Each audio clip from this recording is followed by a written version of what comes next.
হচ্ছে হজের সময়। তাহলে শাওয়াল মাস যায় সময় নাকি? তাহলে বোঝা গেল হজের সময় এখনই। এই জন্য মাসালা আছে, কেউ যদি এখন শাওয়াল মাস থেকে ইহরাম বাঁধে, এই ইহরাম আর ভঙ্গ না করে একই ইহরাম দ্বারা হজ আদায় করতে পারবে। এবং পক্ষান্তরে বর্তমানে বিশ্বের মুসলমান ইমানদার তাওহীদ জনতা লক্ষ লক্ষ ইমানদার পবিত্র হজ পালনের জন্য প্রস্তুতি গ্রহণ করার এখনই সময়। এবং প্রস্তুতি গ্রহণ করছে, প্রস্তুতি গ্রহণের মধ্য দিয়ে সকলেই মক্কা শরীফে উপস্থিত হয়ে হজের মতো গুরুত্বপূর্ণ ইবাদত সম্পন্ন করবেন। এই জন্য এই সময়ে আলোচনা করা উপযোগী সময়, যেন মানুষ হজের প্রতি উদ্বুদ্ধ হয়ে যেন হজের কাজ সুন্দরভাবে সম্পন্ন করতে পারে, একটা আগ্রহ পয়দা হয়। আর যারা হজ করতে পারি নাই তাদের মধ্যে যেন একটা অনুপ্রেরণা আসে যে এই বছর না হয় আগামী বছর যেন হজটা করতে পারি। তো মোহতারাম হাজরিন, এই হজ অর্থ হচ্ছে ইচ্ছা করা। কিসের ইচ্ছা করা? নির্দিষ্ট জায়গায় গিয়ে নির্দিষ্ট ঘরকে নির্দিষ্ট সময়ে ইবাদত করা, তাওয়াফ করাকে হজ বলা হয়। নির্দিষ্ট সময় কি? 8ই জিলহজ থেকে 12ই জিলহজ পর্যন্ত এই 5 দিনের মধ্যে যে কর্মগুলো আছে, নির্দিষ্ট জায়গায় গিয়ে, আপনার বাড়িতে থেকে হবে না, আপনার দেশে থেকে হবে না, নির্দিষ্ট জায়গায় পৌঁছতে হবে। নামাজ যেমন আপনার ঘরেও পড়তে পারেন, মসজিদে এসেও পড়তে পারেন, রাস্তায় পড়তে পারেন, ক্ষেত খামারেও পড়তে পারেন, গাড়িতে, বিমানে, সব জায়গায় নামাজ পড়া যায়। কিন্তু হজ এর ব্যতিক্রম। হজ নির্দিষ্ট সময়ে, যে সময় নির্ধারণ করা আছে বছরে, ওই একবার সেই নির্দিষ্ট সময়ে নির্দিষ্ট জায়গায় গিয়ে নির্দিষ্ট কাজ করার মাধ্যমে হজ সম্পাদন করতে হয়। সেই দিক বিবেচনায় উলামায়ে অনেকেই বলেন যে নামাজের চেয়েও ওই দিক বিবেচনায়, সব দিক না, ওই দিক বিবেচনায় হজের গুরুত্ব বেশি। কারণ আজকে যদি কেউ জুমার নামাজ না পড়তে পারে জামাতের সঙ্গে, তাহলে সে একা একা জোহরের নামাজ যদি আদায় করে সে গুনাহগার হবে না। সুযোগ আছে না নাই? অপশন আছে না? অথবা অন্য দিনের জোহরের নামাজ আমরা সাধারণত 1:30 পড়ে থাকি। কেউ যদি কোনো উজরের কারণে 1:30 পড়তে পারে নাই, সে দুইটার সময় পড়তে পারবে কিনা? দুইটাই পড়তে পারে নাই, 3টা পড়ার সুযোগ আছে কিনা? মসজিদে আসতে পারে নাই, দোকানে পড়ছে, আদায় হয়ে যাবে কিনা? দোকানেও আসতে পারে নাই, খেতে পড়ছে, তারপর আদায় হয়ে যাবে। কিন্তু হজটা তার ব্যতিক্রম। হজটা তার নির্দিষ্ট সময়ের মধ্যে নির্দিষ্ট জায়গায় গিয়ে সকলে একসাথে একই কাজ করতে হয়, নির্দিষ্ট পোশাক পরিধান করে। তাহলে হজটা বোঝা গেল এই তুলনায় নামাজের থেকেও আগে। তাহলে গুরুত্ব বাড়লো না কমলো? বেশি। এক এক জিনিসের গুরুত্ব এক এক সময় বেশি হয়ে থাকে। তরকারির মধ্যে লবণের গুরুত্ব কম না বেশি? হ্যাঁ, বেশি না? কিন্তু রানবেন গরুর গোশত 700 টাকা কেজি, আর যে লবণ দেওয়া স্বাদ হবে, গুরুত্ব বেশি বুঝলেন, ওই লবণের দাম কত? 30 টাকা 40 টাকা কেজি। কিন্তু এখন যদি মনে করেন এটা 30 টাকা কেজি 700 টাকার মধ্যে মিলাইয়া ওইটার কোনো লাভ নাই, এটার গুরুত্ব কম, তাহলে আপনার ওই 700 টাকায় জ্বলে গেল, তাই না? এখন এই জন্য গরুর গোশত থেকে লবণের দাম বেশি হয়ে যাবে, কিন্তু গুরুত্বর দিক থেকে কম না, আবার মূল্যবান ওই জিনিসটা বেশি। ঠিক তেমনিভাবে বলা হচ্ছে নামাজের গুরুত্ব তো আছেই, ঠিক তেমনিভাবে অপর দিক থেকে এই পজিশন যদি খেয়াল করেন, যে নির্দিষ্ট সময়ে বছরে একবার সুযোগ আছে, নির্দিষ্ট কাপড় পরে নির্দিষ্ট জায়গা তওয়াফ করতে হয়, এটা হচ্ছে হজ। আর নামাজ হচ্ছে সব সময় প্রতিদিন 5 বার পড়তে হয়। তো ওই দিক থেকে হজের গুরুত্ব বেশি। এই হজ আমাদেরকে যে করতে হবে, ইবাদত যে স্তম্ভগুলা বললাম, ইসলামের স্তম্ভ কয়টা বললাম? 5টা। এই 5টা স্তম্ভকে 2 ভাগে ভাগ করা যায়। একটা হচ্ছে ইতিকাদ, অর্থাৎ বিশ্বাস। যেমন লা ইলাহা ইল্লাল্লাহ, এটা কি আমল করার জিনিস? এটা কাজে দেখানোর জিনিস নাকি বিশ্বাসের জিনিস? অন্তরে বিশ্বাসের জিনিস, কিন্তু এটা হচ্ছে প্রথম নাম্বার স্তম্ভ ঈমান। এটা কি প্রথম নাম্বার স্তম্ভ। এটা কিন্তু আমল করার কোনো বিষয় না যে সবাই একসঙ্গে হব, এই কাজটা করব, চলে যাব, এরকম দৃশ্যমান জিনিস না, অদৃশ্যমান জিনিস। এই জিনিসের উপরে বিশ্বাস স্থাপন করতে হয়। ঠিক তেমনি ভাবে অপর দিক থেকে হচ্ছে ইবাদত, ইতিকাদ, ইবাদত। ইতিকাদ হচ্ছে বিশ্বাস, যেটা আমরা লা ইলাহা ইল্লাল্লাহ করার মাধ্যমে হয়ে গেল। আর আরেকটা হচ্ছে ইবাদত। ইবাদত হচ্ছে আমলের মাধ্যমে, কাজের মাধ্যমে আল্লাহর নিয়ম অনুযায়ী, তরিকা অনুযায়ী করাকে ইবাদত বলে। তো দুই ভাগে ভাগ করার পর ইবাদতকে আমরা আবার তিন ভাগে ভাগ করব। ইবাদতটা আবার তিন রকম। একটা হচ্ছে শারীরিক, আরেকটা হচ্ছে আর্থিক, আরেকটা হচ্ছে শারীরিক প্লাস আর্থিক। তিন ভাগে ভাগ করব। একটা শারীরিক, যেমন নামাজ। নামাজ পড়তে টাকা খরচ হয়? খরচ হয় না। রোজা, রোজা রাখতে টাকা খরচ হয়? খরচ হয় না। এগুলো হচ্ছে শারীরিক ইবাদত।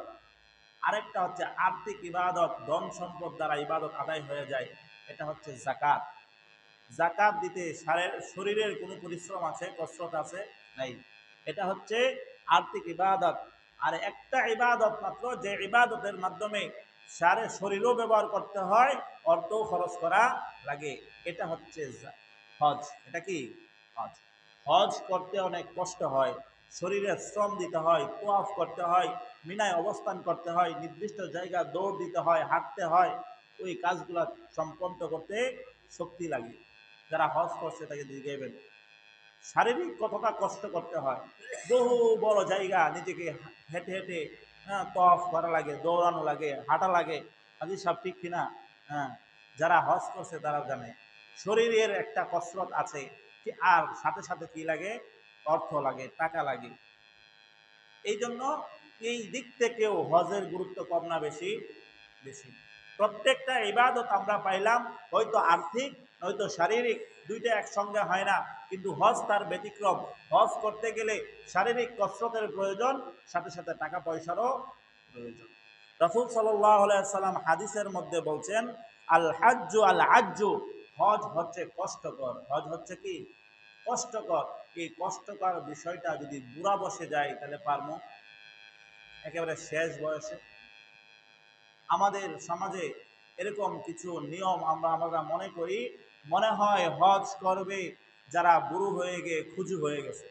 বুড়া হইলে চলবো না, বাঁকা হইতে হইব, বাঁকা হইলে চলবো না, লাঠি লইতে হইব, এরপর হজ করতে হইব। নাকি পাপ জমাইতে হইব, জমাইতে জমাইতে বেশি হইলে পরে ওই পাপ মোচন করে আসবো। এরকম একটা ধারণা চলে আসছে। অথবা মেয়ে বড় হয়েছে, ছেলে বড় হয়েছে, তাদেরকে বিয়ে দিয়ে তারপর হজ করব, এর আগে হজ করে না। যারা ব্যবসায়ী, তারা বলে আগে ব্যবসা করি, ব্যবসা গুছাই, শেষ সময়ে গিয়ে হজ করব। কারণ তাদের ধারণা হজ কইরা তো আর মানুষকে ঠকানো যাইব না, এক নাম্বার মাল বইলা দুই নাম্বার দেওয়া যাইব না, ওজনে কম করা যাবে না। যারা চাকরিজীবী তারা কয় অবসরে যাই, পেনশন পাইয়া তারপর কি করব? হজটা সেরে ফেলবো।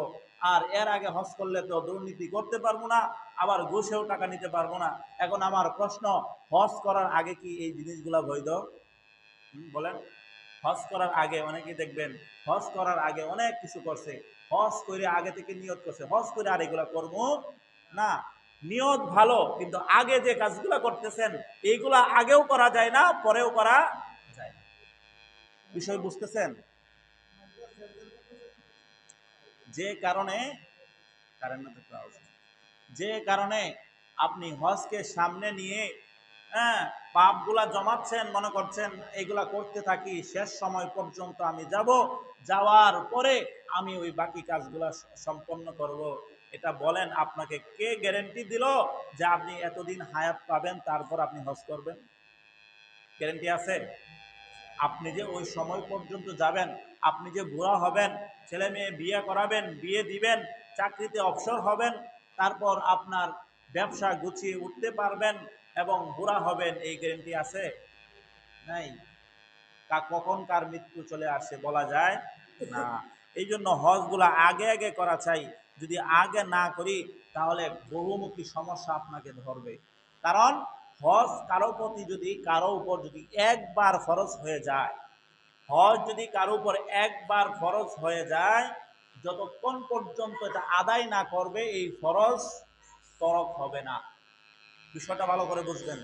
কারো উপরে যদি জীবনে কোনো সময় একবার হজ ফরজ হয়ে যায়, তাহলে আর কোনো সময় এই হজ না করার আগ পর্যন্ত তরক হবে না। পরিস্থিতি সবসময় একরকম থাকে না, আর্থিক অবস্থা একরকম থাকে না। আজকে যদি এবছর আপনি হজ আপনার উপর ফরজ হয়ে থাকে, তাহলে এবছরই আপনাকে পালন করতে হবে। উদাহরণস্বরূপ বলি, যদি আপনার কাছে এরকম অর্থ থাকে যে অর্থ থাকার পর আপনার পরিবারকে ভরণ পোষণ দেওয়ার পর আসা যাওয়ার খরচ হয়ে যায়, তাহলে আপনার উপর হজ কি খরচ। বর্তমান সময়ে 6 লক্ষ টাকা, 7 লক্ষ টাকা, 6.5 লক্ষ টাকা সময় বেঁধে একটু এদিক সেদিক হয়। এই অর্থ যদি আপনার কাছে থাকে তাহলে আপনার উপর হজ হজ খরচ হয়ে গেছে। তো একবার যখন ফরজ হয়ে গেল, মানুষের সময়, মোর, তারপর আর্থিক অবস্থা, জীবনের অবস্থা এদিক সেদিক হয় কি হয় না? আপনি এখন হজ টাকার মালিক আছেন, ভবিষ্যতে গ্যারেন্টি দিতে পারবেন এই টাকার মালিক পরবর্তীতে থাকবেন? এরকম হইতে পারে যে আজকের ধনী তোর ফকির সন্ধ্যা বেলা। এখন ধনী এমনও হইতে পারে আপনি টেলিফোন আসছে, আপনার সব ওইদিকে শেষ।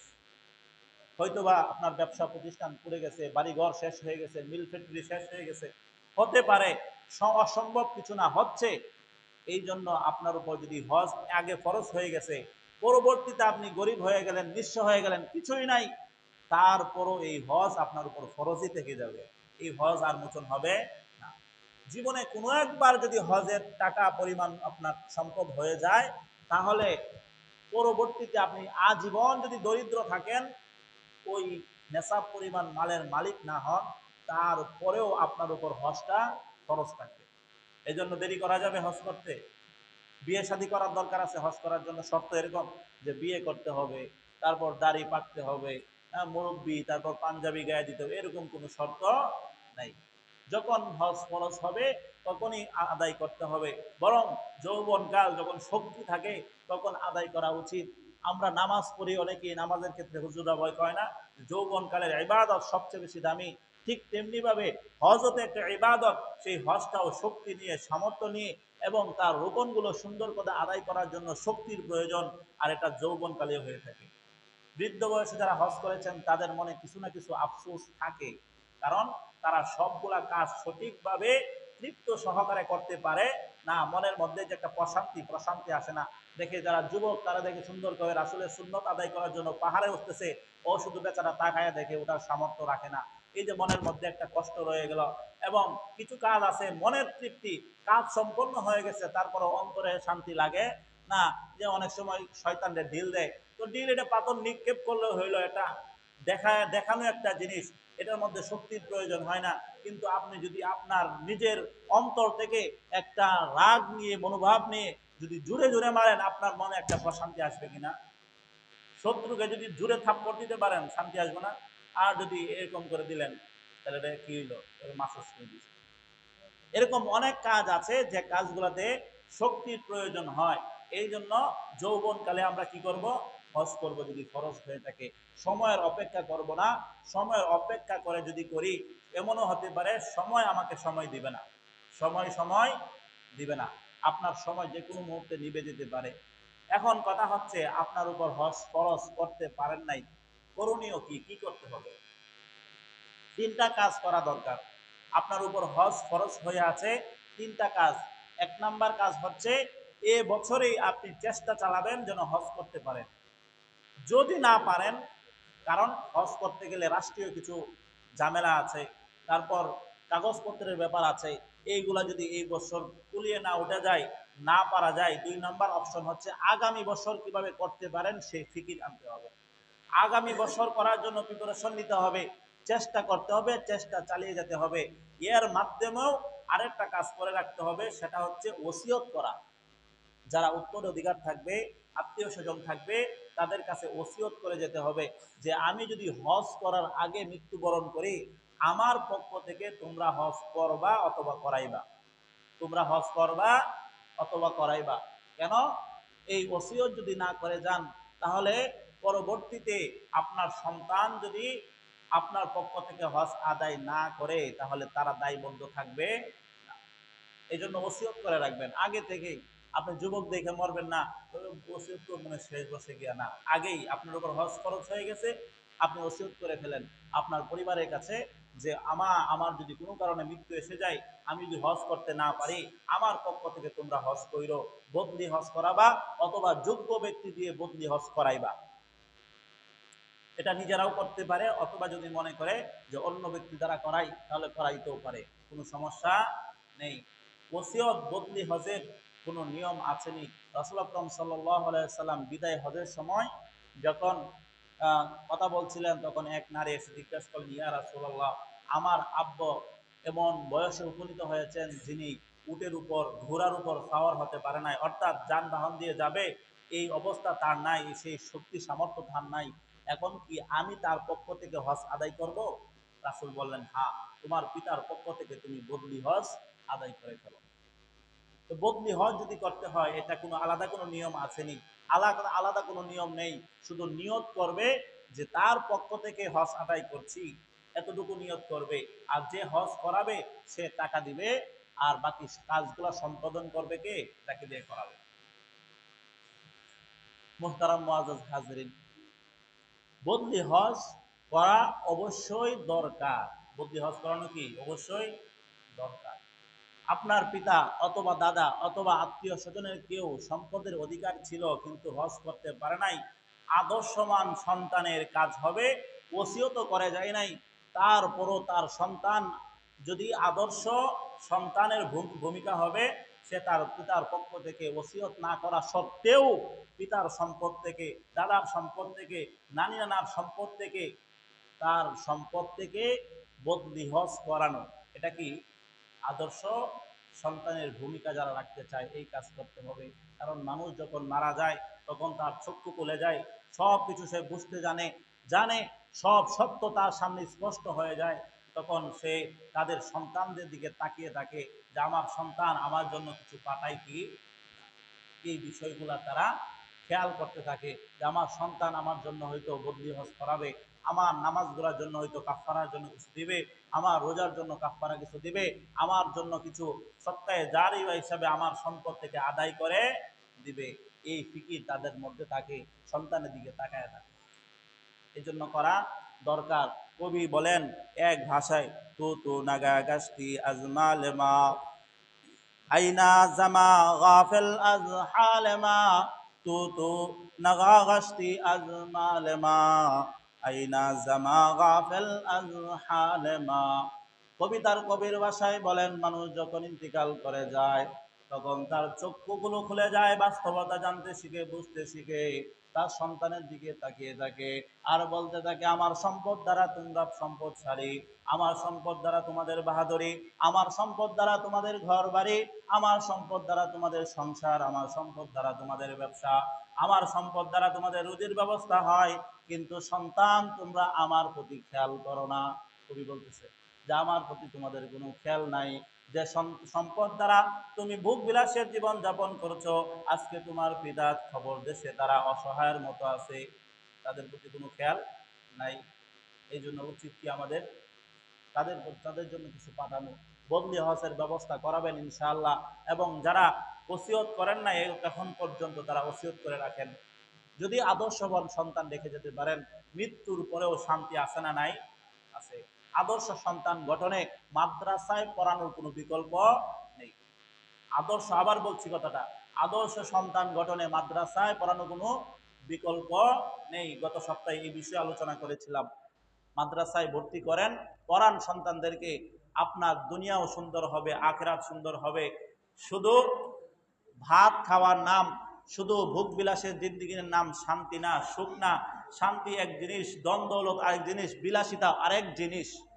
এই জন্য মুহতারাম হাজরিন, সন্তানকে মানুষের মতো মানুষ করেন, আদর্শ সন্তান হিসেবে গঠন করেন, দুনিয়াতেও লাভবান হবেন, আখিরাতেও লাভবান হবেন।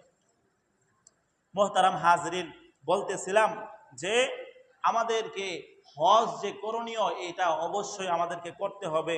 যদি না করি আমাদেরকে ইহকাল পরকাল দুই জায়গাতেই বহুত হিসাবদেহি করতে হবে। এই হজের পটভূমি কি?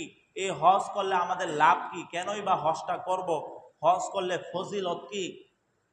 লাভ আছে না নাই? কোনো বিষয়ের, সব বিষয়ে লাভ আছে।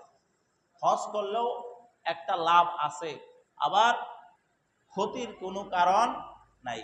কি লাভ? আল্লাহ রাব্বুল আলামিন বলতেছে, আল্লাহ রাব্বুল আলামিন তার নবীর মাধ্যমে বলাচ্ছেন একটা বিষয় খেয়াল রাখবেন। ওহী দুই প্রকার, ওহিয়া মাতলু, ওহিয়া গয়রা মাতলু। একটা হচ্ছে কোরআনের মধ্যে বর্ণিত, যেটাকে ওহিয়া মাতলু বলি, সরাসরি আল্লাহর পক্ষ থেকে কালাম, এবং রাসূল যে হাদিসগুলা বলেছেন সেই হাদিসগুলাও ওহী, এটা ওহিয়া গায়রা মাতলু। এটা কিভাবে বাইপাস হয়ে আসা যদি মনে করেন অন্য রাস্তা দিয়ে আসছে বলে বিদায়, এরকম না যে এটা আল্লাহর পক্ষ থেকে না, বরং রাসূল আকরাম সাল্লাল্লাহু আলাইহি ওয়াসাল্লাম রাসূলের অন্তরের মধ্যে ঢেলে দিয়েছেন বিষয়, রাসূল মুখ দিয়ে উচ্চারণ করেছেন। কারণ রাসূল অনেক জায়গায় বলেছেন, আমি আমার নিজের পক্ষ থেকে কিছু বলি না। আল্লাহ ধমকে দিয়েছেন, ইয়া রাসূল, আপনি যদি আপনার নিজের পক্ষ থেকে কিছু বলেন, আমি রব আপনার শাহরগ ছিঁড়ে ফেলবো, ঘাড় মটকে দেব। কাকে বলছেন? বন্ধু, আল্লাহ তার বন্ধু পেয়ারা হাবিবকে বলছেন যে যদি আপনার পক্ষ থেকে কোনো জিনিস করতে চান, আমি রব আপনার ঘাড় মটকে দেব। চিন্তা করেন কত বড় কথা। এই জন্য রাসূল যে হাদিসগুলা বলেছেন সেই হাদিসগুলার বাস্তবতা একেবারে আমাদের অক্ষরে অক্ষরে বিশ্বাস করতে হবে। রাসূল বলেন, মান হাজ্জা লিল্লাহ, যে আল্লাহর জন্য হজ করবে, যে আল্লাহকে রাজি খুশির জন্য হজ করবে, ফালাম ইয়ারফাস ওয়ালাম ইয়াফসুক রাজাআ কায়াউমিন ওয়ালাদাতহু উম্মুহু, এবং হজ করাকালীন সময় সে স্ত্রী সঙ্গম থেকে বিরত থেকে, গুনার কাজগুলা থেকে বিরত থেকে যদি সে হজ করে, সে যখন বাড়িতে ফিরবে কেমন যেন সে নিষ্পাপ, মাসুম, যে শব্দ বিমিষ্ট সন্তান, শিশু সন্তান যেভাবে কোনো গুনার ছাপ তার মধ্যে থাকে না, কোনো কলঙ্ক থাকে না, নিষ্পাপ থাকে, ঠিক তেমনি ভাবে হজ করে আসার পরে সেই মানুষটা একেবারে গুনাহমুক্ত, কলঙ্ক মুক্ত, অপবাদ মুক্ত, একেবারে ফ্রেশ খাঁটি মুমিন হিসেবে বিবেচিত হবে। তাহলে এই হাদিস দ্বারা আমরা বুঝতে পারলাম যে আমরা যদি হজ করি তাহলে আমাদের গুনাহগুলা মোচন হয়ে যাবে। ঠিক তেমনি ভাবে রাসূল সাল্লাল্লাহু আলাইহি সাল্লাম আরেক হাদিসের মধ্যে বলেন, আল হাজ্জু মাবরুরুন লাইসা লাহু জাযাউন ইল্লাল জান্নাহ, কবুল হজের বিনিময় একমাত্র জান্নাত। কবুল হজের বিনিময় কি? একমাত্র জান্নাত। তো কোনো ইবাদতের ঠিকানা যদি জান্নাত হয় তাহলে সেই জান্নাতই তো আমাদের কাম্য, নাকি? জান্নাত আমাদের চাওয়া না? আমাদের টার্গেট, গন্তব্যস্থল আমাদের জান্নাত। এবং আমাদের যে পিতৃ পরিচয়, হযরতে বাবা আদম আলাইহিস সালাতু ওয়াস সালাম, ওনার বাড়ি কোথায়? জান্নাত। একজন মানুষের হয়তোবা কোনো কারণে অন্য জায়গায় থাকে, কিন্তু পিতৃ পরিচয় হচ্ছে আসল। জীবিকার কারণে অথবা খেদমতের কারণে কেউ যদি আপনাদের এলাকায় চাকরি করতে আসে, তার গন্তব্যস্থল যদি ময়মনসিংহ, বরিশাল, খুলনা, রাজশাহী হয়, তাহলে তার পরিচয় কোন জায়গায়? ওই জায়গায়। আমাদের মুসলমান মুমিনদের পরিচয়, আমাদের পিতা হযরত আদম আলাইহিস সালাতু ওয়াস সালামের বাড়ি জান্নাতে। এই গন্তব্য আমাদেরকে পৌঁছতে হবে। যদি পৌঁছতে চান তাহলে পিতার আদর্শ সন্তান হতে হবে। যেমন পৃথিবীতে মানুষ সন্তানকে তেজ্য পুত্র করলে সে সম্পদের অধিকারী হয় না, বাড়ি গাড়ির মালিক হতে পারে না, ঠিক তেমনিভাবে আপনার পিতার আদর্শ থেকে যদি বিচ্যুত হয়ে যান তাহলে আপনি জান্নাতের মালিক হতে পারবেন না। এখন অফার আসছে যে তোমার সম্পদ যদি হয় তাহলে তোমার হজ করতে হবে, হজ যদি করো এটার বিনিময় একমাত্র জান্নাত। আবার কারো যদি এই সুযোগ না থাকে, অর্থাৎ হজ সবার উপর ফরজ নাকি যার টাকা আছে তার উপর ফরজ? যার টাকা আছে তার উপর ফরজ। আবার ক্ষেত্র বিশেষ টাকা লাগে না। যেমন কারো মনে করেন টাকার কম বেশি হয়, যদি বাংলাদেশ থেকে আপনি হজ করতে যান তাহলে আপনার আনুমানিক 6.5 থেকে 7 লক্ষ টাকা খরচ হতে পারে। ইন্ডিয়া থেকে হজ করতে গেলে 2 থেকে 2.5 লক্ষ টাকা খরচ হতে পারে। ঠিক তেমনিভাবে আপনি যদি সৌদি আরবে থাকেন, প্রবাসী থাকেন অথবা স্থানীয় বাসিন্দা হন, তাহলে আপনার এত টাকাও খরচ হবে না। এই জন্য জায়গা ভেদে খরচের পার্থক্য হয় এবং এর নির্দিষ্ট কোনো সময় সীমা, নির্দিষ্ট কোনো অঙ্ক নেই যেমন কুরবানির ক্ষেত্রে বলা হয়েছে এত পরিমাণ হলে আপনাকে কুরবানি করতে হবে, জাকাতের ক্ষেত্রে বলা হয়েছে এত সম্পদের মালিক হলে জাকাত দিতে হবে, কিন্তু হজের ক্ষেত্রে এরকম কোনো কথা নাই, নির্দিষ্ট কোনো অ্যামাউন্ট নাই যে যে টাকা হলে আপনাকে হজ করতে হবে, কারণ জায়গা ভেদে পার্থক্য হয়। জায়গা ভেদে কি হয়? পার্থক্য হয়। আর আপনার যদি টাকাও না থাকে, আপনার যদি অর্থও না থাকে, তারপরও প্রত্যেকটা মুমিনের অন্তরে এই চাহাত থাকা দরকার, একটা আশা আকাঙ্ক্ষা থাকা দরকার, এ রব আমার টাকা না থাকুক, আমাকে আপনি আপনার ঘর তওয়াফ করাবেন। দৃঢ় সংকল্প যদি করতে পারেন, ইনশাআল্লাহ আপনার মনের আশা যদি কবুল করেন এ রব, তাহলে অবশ্যই অবশ্যই হজ করতে পারবেন। এটা মনের টান থাকতে হবে, চাওয়া থাকতে হবে, ইচ্ছা থাকতে হবে, আল্লাহর কাছ থেকে চেয়ে নিতে হবে, তাহলে অবশ্যই সম্ভব। এরকম অনেক দৃষ্টান্ত উদাহরণ দেখেছি যে তাদের হজ করার কোনো সামর্থ্য নাই, টাকা পয়সা নাই, তারপরও আল্লাহ অন্য ব্যক্তির মাধ্যমে হজ করাচ্ছেন, অন্য ব্যক্তির মাধ্যমে হজ করাচ্ছেন, হজ করে আসতেছেন। এই জন্য নিজের একটা আকাঙ্ক্ষা থাকা দরকার, একটা ভালোবাসা মহব্বত থাকা দরকার। হ্যাঁ, কাবা ঘরের প্রতি আপনার একটা আশা ভালোবাসা থাকা দরকার। এই আশা ভালোবাসা লালন করতে থাকেন। আপনার টাকা না থাকুক, এই ভালোবাসা যখন লালন করবেন, আস্তে আস্তে এমন একটা সময় আসবে, এই সময়ের মধ্যে হয়তো আল্লাহ আপনাকে হজ করাবে। এই জন্য আমরা আমাদের চাহিদা কি থাকবে? আমরা হজ করব। জন্মের পর সবার বাড়িঘর নিয়ে মায়ের পেট থেকে আসি, বলেন আসি কি না? আসি না। কিন্তু এমন একটা ব্যক্তি দেখান যার বাড়ি নাই, এমন একটা ব্যক্তি খুঁজে পাবেন যার বাড়ি নাই। সে বাড়ি করার জন্য সে তার আশা ছিল, আকাঙ্ক্ষা ছিল, চেষ্টা ছিল, মেহনত ছিল, সবগুলা যখন একত্রিত হইল, তখন তার বাড়ি হয়ে গেল কিনা? হয়ে গেল না? যদি মনে করেন বাড়িঘর পিতৃসূত্রে আপনার পিতা থেকে পাইছেন, এরকম যদি মনে করেন, তাহলে দেখেন যারা আরাকান থেকে আসছিল এই দেশে, রোহিঙ্গা যাদেরকে বলি, তারা কি বাড়িঘর ছাড়া আছে না ঘর নিয়ে আছে? ঘর নিয়ে আছে না? একটা সময় তারাও আপনার মতো বিল্ডিং করে থাকবে। এই জন্য পিতৃ চেষ্টা যদি থাকে, তাহলে মানুষের যে কোনো ইচ্ছা পূরণ করা সম্ভব। 7 লাখ টাকা, 8 লাখ টাকা, 10 লাখ টাকা এখন মানুষের কাছে কোনো হিসাব না। এই যা যদি আপনি 10 বছর টার্গেট করে টাকা জমাইতে থাকেন, তাহলে আপনার উপর হজ ফরজ হয়ে যাবে। আপনিও চাইলে হজ ফরজ না হওয়া সত্ত্বেও যদি আকাঙ্ক্ষা রাখেন, হজ করতে পারবেন, এটা সম্ভব। এই জন্য আমরা হজ করবো তো ইনশাআল্লাহ। সমাজে অন্য স্তম্ভগুলার ইয়া থাকলেও, ইবাদত জারি থাকলেও, আস্তে আস্তে এই জিনিসটার কমে যাচ্ছে। অনেক মানুষের উপর হজ ফরজ হয়ে আছে, কিন্তু হজ আদায় করছে না। জাকাত মানুষ ঠিক মতো আদায় না করলেও কিছু না কিছু আদায় করে, গুনে গুনে আদায় না করলেও কিছু না কিছু দেয়। নামাজ মানুষ সারা বছর না পারলেও অন্তত শুক্রবারের নামাজটা কি পরে, রমজান এলে কিছু টুকটাক নামাজ পড়ে, সবে বড় সবে কদর এই নামাজগুলা পড়ে। রোজা মানুষ রাখে, 1 মাস হলেও রোজা রাখে। অনেক মানুষ হচ্ছে নামাজ পড়ে না, তারপরে রোজা রাখে। আর এই হজটার ক্ষেত্রে আমাদের অবহেলা একটু বেশি। এই জন্য আমরা নিজেদের মধ্যে হজ করার জন্য ইচ্ছা শক্তি রাখবো, ভালোবাসা লালন করব। আশা করা যায় আল্লাহ রাব্বুল আলামিন আমাদের দ্বারা হজ করাবেন।